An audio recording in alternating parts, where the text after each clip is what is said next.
Super power की जग हंसाई करवाने वाले ट्रंप क्या वाकई अपनी कुर्सी बचा पा रहे हैं? मेक अमेरिका ग्रेट अगेन करते करते भारी भरकम कर्ज करवा दिया, अरबों डॉलर युद्ध में झोंक दिए, ना खुदा मिला न विसाल सनम। ईरान में दरअसल बुरी तरह से ट्रंप फंस गए हैं। क्या तेल की कीमतों ने उनके पसीने छुड़ा दिए और अब सत्ता जाने का भी डर है? इज्जत भी बच जाए और जंग भी रुक जाए, सांप भी मर जाए लाठी भी ना टूटे।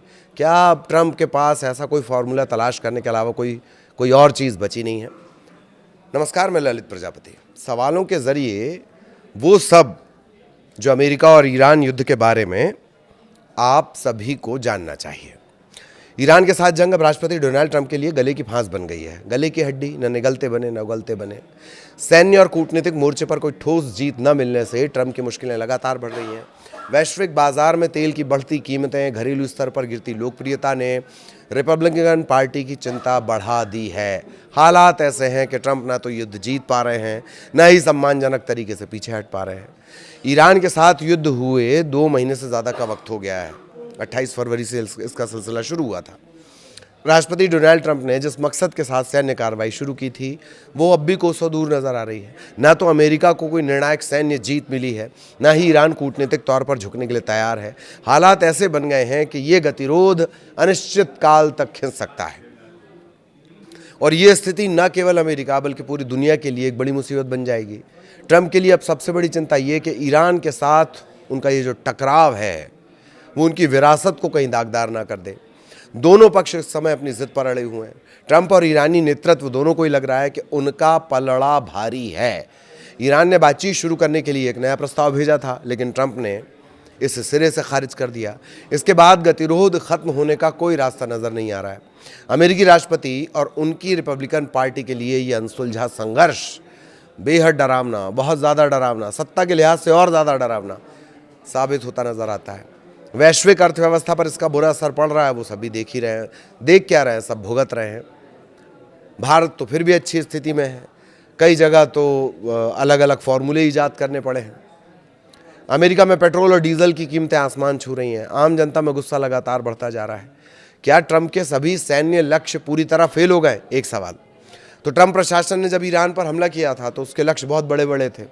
ईरान में सत्ता परिवर्तन चाहते थे, न्यूक्लियर का जो कार्यक्रम था, परमाणु कार्यक्रम, उसे हमेशा के लिए ख़त्म करना चाहते थे, वही जिसे जून में ऑलरेडी ख़त्म कर चुके थे।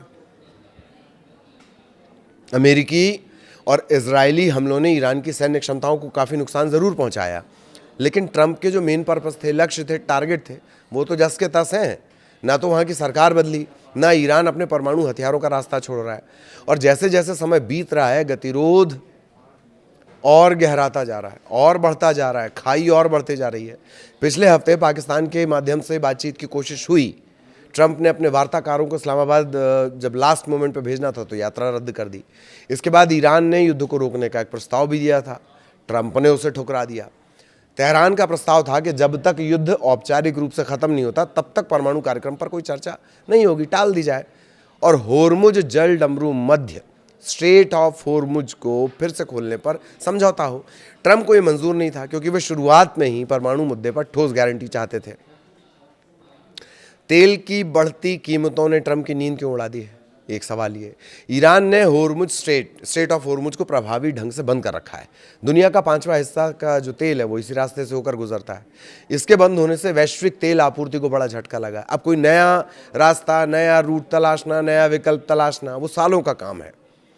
शुक्रवार को जब ईरानी समाचार एजेंसी इरना इसने संशोधित प्रस्ताव की खबर दी तो तेल की कीमतों में थोड़ी गिरावट आई थी, लेकिन ट्रंप ने जैसे ही कहा कि वो उस प्रस्ताव से संतुष्ट नहीं है, बाजार फिर से बेचैन हो गया। तेल की ऊंची कीमतें सीधे तौर पर अमेरिकी नागरिकों की जेब पर असर डाल रही हैं। अब पेंच कहाँ फंस गया है? अमेरिका में मिड टर्म चुनाव होने वाला है। इतिहास गवाह है कि जब भी तेल की कीमतें बढ़ती हैं, सत्ताधारी दल को नुकसान होता है। ट्रंप की जो अप्रूवल रेटिंग है वो गिरकर 34% पर आ गई, जो उनके कार्यकाल का सबसे निचला स्तर है। पेट्रोल की कीमतें $4 प्रति गैलन के पार जा चुकी हैं।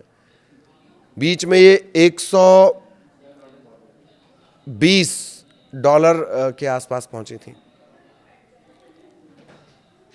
120 के आसपास जो तेल की कीमत है, कच्चे क्रूड ऑयल की। अगर ये युद्ध लंबा खिंचता है तो रिपब्लिकन पार्टी के लिए कांग्रेस में अपना बहुमत बचाना बहुत मुश्किल हो जाएगा।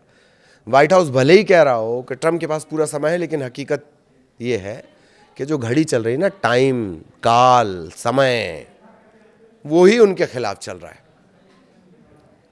अब अमेरिका पर ईरान युद्ध का असर, कितना असर, किस सेक्टर पर, अभी क्या हालात हैं? तेल की कीमतें बहुत ज़्यादा इजाफा और $120 प्रति बैरल के पार जाने का अंदेशा है। शिपिंग रूट होर्मुज बंद है। वैश्विक सप्लाई चेन में भारी ये स्थितियां हैं, देरी हो रही है। शेयर बाजार में अस्थिरता है, ऊर्जा कंपनियों के शेयर में उछाल है और बाकी सब में गिरावट है। अमेरिकी घरेलू बाजार में क्या स्थितियां हैं? महंगाई है, पेट्रोल की कीमतें ऐतिहासिक स्तर पर हैं। अब सवाल कि क्या ईरान पहले से ज़्यादा ताकतवर होकर उभरा है? विशेषज्ञों का मानना है कि इस युद्ध में ईरान को अपनी ताकत का एहसास करा दिया। भले ही उसकी सैन्य शक्ति कमज़ोर हुई है, लेकिन उसके पास तेल का हथियार है। Centre for strategic international studies के विश्लेषकों का कहना है कि ईरान ने दुनिया को ये दिखा दिया कि जब चाहे स्ट्रेट ऑफ होर्मुज में खेला रोक सकता है। ये एक ऐसा हथियार है जो युद्ध खत्म होने के बाद भी ईरान के पास रहेगा। इस वजह से ईरान भविष्य में और भी आक्रामक और आत्मविश्वास के साथ आगे आएगा। दूसरी तरफ ट्रंप ने वादा किया था कि वो अमेरिका को विदेशी युद्धों में नहीं उलझाएंगे, लेकिन 28 फरवरी को ईरान पर हमला करके उन्होंने खुद को एक अंतहीन संघर्ष में डाल दिया। पिछले साल जून में भी हमला किया था। इसके अलावा यदा कदा उनके हमले लगातार चल रहे हैं। जिन्होंने कहा था कि वो युद्ध में नहीं झोंकेंगे, वो बहुत सारे युद्ध में झोंक चुके हैं। वेनेजुएला है, उससे पहले हुथीस पर अटैक है, छोटे छोटे जो जिन्हें आतंकवादी बताता है अमेरिका, उन पर हमला है, वो लगातार चल रहे हैं। ईरान सबसे बड़ा साबित हो गया है, जिसको अपनी भाषा में, स्लैंग लैंग्वेज में पच्चर, रायता फैलाना, वो हो गया है। पिछले साल जून में हुए हमलों के बाद भी ईरान के पास उच्च संवर्धित यूरेनियम यानी एनरिच्ड यूरेनियम का भंडार सुरक्षित माना जा रहा है। जबकि ये कह रहे थे कि मार B-2 बॉम्बर मार मार के इन्होंने सब खत्म कर दिया। तब भी हमने वीडियो के जरिए सवाल उठाया था कि अगर वो यूरेनियम खत्म हो गया तो विकिरण, रेडिएशन, वो तो कहीं समझ ही नहीं आया। अब ईरान का कहना यह है कि उसे शांतिपूर्ण उद्देश्य के लिए यूरेनियम संवर्धन का अधिकार है। ट्रंप की टीम भले ही दावा करे कि उन्होंने सभी सैन्य लक्ष्य हासिल कर लिए, लेकिन जमीन पर हकीकत कुछ और बयां करती है। अब सवाल है कि क्या मिडिल ईस्ट में फिर से भीषण बमबारी शुरू हो सकती है? व्हाइट हाउस के सूत्रों के मुताबिक ट्रंप अब ईरान की पूरी तरह से नौसैनिक घेराबंदी करने पर विचार कर रहे हैं। इसका मकसद है ईरान के तेल निर्यात को पूरी तरह से ठप करना, ताकि वो परमाणु समझौते पर मजबूर हो जाए। लेकिन ये रणनीति जोखिम भरी है और अमेरिका के सैनिक को अगर कुछ हो गया तो अमेरिका में बवाल हो जाएगा। इसके अलावा 60 दिन में जंग की फिर से परमिशन लेनी होती है, बताना होता है, जंग के बारे में जानकारी देनी होती है। बजट वैसे ही पार जा चुका है, वो एक अलग पेंच है। ट्रंप ने फिर से सैन्य कार्रवाई शुरू करने के जो विकल्प हैं वो खुले रखे हैं। अमेरिकी सेंट्रल कमांड, उसने कहा है कि शॉर्ट और पावरफुल हमलों की योजना उन्होंने तैयार कर ली है। इससे स्ट्रेट ऑफ होर्मुज के कुछ हिस्सों पर कब्जा करने की योजना भी शामिल है, ताकि शिपिंग फिर से शुरू हो सके। यूरोपीय देशों के साथ भी ट्रंप के रिश्ते बिगड़ गए हैं। यूरोपीय राजनयिकों का मानना है कि संघर्ष जल्द खत्म नहीं होने वाला। नाटो सहयोगियों ने इस जंग में अमेरिका का साथ देने के लिए अपनी नौसेना नहीं भेजी। इससे ट्रंप काफ़ी नाराज़ है। उन्होंने जर्मनी, स्पेन और इटली से अमेरिकी सैनिकों को वापस बुलाने तक की धमकी दे दी है। अब इस तनाव ने अमेरिका के जो पारंपरिक गठबंधन रहे हैं, ट्रेडिशनल गठबंधन रहे हैं, स्वाभाविक दोस्त जिसे बोलते हैं, उनमें दरार पैदा कर दी है। और ईरान में भी अब कट्टरपंथी नेतृत्व और ज़्यादा मजबूत हो गया है, जो अमेरिका के प्रति और ज़्यादा सख्त रुख अपनाए हुए है। यूरोपीय देशों के साथ ट्रंप के रिश्ते बिगड़ चुके हैं। यूरोपीय राजनयिकों का मानना है कि यह संघर्ष जल्द खत्म होने वाला नहीं है। नाटो सहयोगियों ने इस जंग में अमेरिका का साथ देने के लिए अपनी नौसेना भी नहीं भेजी। ट्रंप नाराज हो गए और ये जो तनाव है ये लगातार बढ़ता जा रहा है। क्या ट्रंप फ्लॉड डील के जरिए बाहर निकलना चाहते हैं? अब ये क्या भला है भाई? जब कोई युद्ध योजना के मुताबिक नहीं चलता तो नेता अक्सर सम्मानजनक निकासी की तलाश करते हैं। बस शुरुआत से मैं आपको कह रहा था, सेफ एग्जिट तलाश रहे हैं। वही है फ्लॉड डील, सम्मानजनक निकासी की तलाशी करते हैं। खबर है कि अमेरिका खुफिया एजेंसी इस बात का अध्ययन कर रही है कि अगर ट्रंप एक तरफा जीत की घोषणा कर दे और पीछे हट जाए तो ईरान का क्या रिएक्शन होगा। जानकारों का कहना है कि तेहरान इसे अपनी रणनीतिक जीत के रूप में देखेगा। उन्होंने अमेरिकी हमले को झेल लिया और अब सत्ता में बने रहें, ये उनके लिए बहुत बड़ी बात होगी। हमला तो झेल लिया ना भाई, अब अपनी सत्ता बच जाए काफ़ी है। खाड़ी देशों और यूरोपीय मित्रों को डर है कि ट्रंप अंत में किसी कमज़ोर या त्रुटिपूर्ण समझौते, फ्लॉड डील पर हस्ताक्षर कर सकते हैं। ऐसा समझौता ईरान को भविष्य में फिर से खतरा बनने का मौका दे सकता है। इनके हिसाब से रक्षा सचिव पीट हेग्सेथ ने हालांकि इसे दलदल मानने से इनकार कर दिया। दलदल में नहीं आप फंसते चले जाते हैं, जितना पैर मारेंगे उतना जानेंगे। हेग्सेथ कह रहे हैं दलदल नहीं है, लेकिन 4 से 6 हफ्ते में खत्म होने वाला युद्ध महीनों तक खिंचता नजर आ रहा है और ईरान इस समय वेट एंड वॉच की पॉलिसी अपना रहा है। उसे पता है कि ट्रंप घरेलू मोर्चे पर कमजोर पड़ रहे हैं, वो जल्दी किसी ना किसी तरह का समझौता करने के लिए मजबूर होंगे। ये ईरान की रणनीति और उस पर वो बहुत बेहतरीन काम कर रहा है। ट्रंप अपने लिए घर में मुसीबत बढ़ा रहे हैं, दोस्तों से वैसे ही मुसीबत मोल ले चुके हैं, रिपब्लिकन उनसे ही नाराज चल रहे हैं। पैसा जो है, पैसे जो है वो पानी की तरह बहा दिए गए, अरबों डॉलर का कर्ज। अगला सवाल कि क्या एक फ्रोजन कॉन्फ्लिक्ट की ये शुरुआत है? अगर बातचीत ऐसे ही बेनतीजा रही तो ये जंग एक फ्रोजन कॉन्फ्लिक्ट में बदल सकती है। इसका मतलब कि ना तो पूरी तरह युद्ध होगा और ना ही पूरी तरह शांति होगी। ऐसी स्थिति में ट्रंप मिडिल ईस्ट में अपनी सेनाएं कभी कम नहीं कर पाएंगे। अमेरिका को इसकी भारी कीमत चुकानी पड़ रही है। न केवल आर्थिक रूप से बल्कि रणनीतिक रूप से भी अमेरिका अलग थलग पड़ता जा रहा है।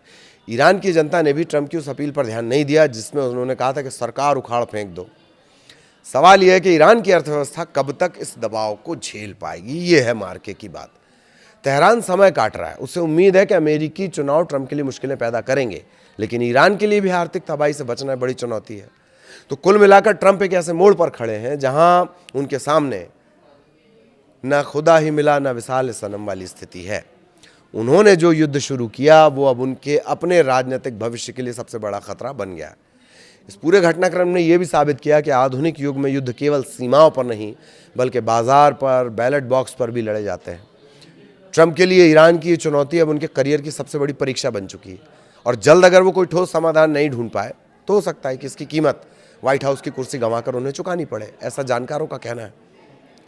34% क्या ये रेट होता है, लोकप्रियता है जो चुनाव के समय 80 के ऊपर चल रही थी, 70 के ऊपर चल रही थी, वो 34% पे निपट गई है, सिमट गई है। आगे भी मिडिल ईस्ट से जुड़े इसी तरह के अपडेट, इसी तरह के आयाम, इसी तरह के एंगल आप तक पहुंचाएंगे। और कुछ आप जानना, सुनना, समझना चाहते हैं तो आप कमेंट करके हमें बता सकते हैं। नमस्कार।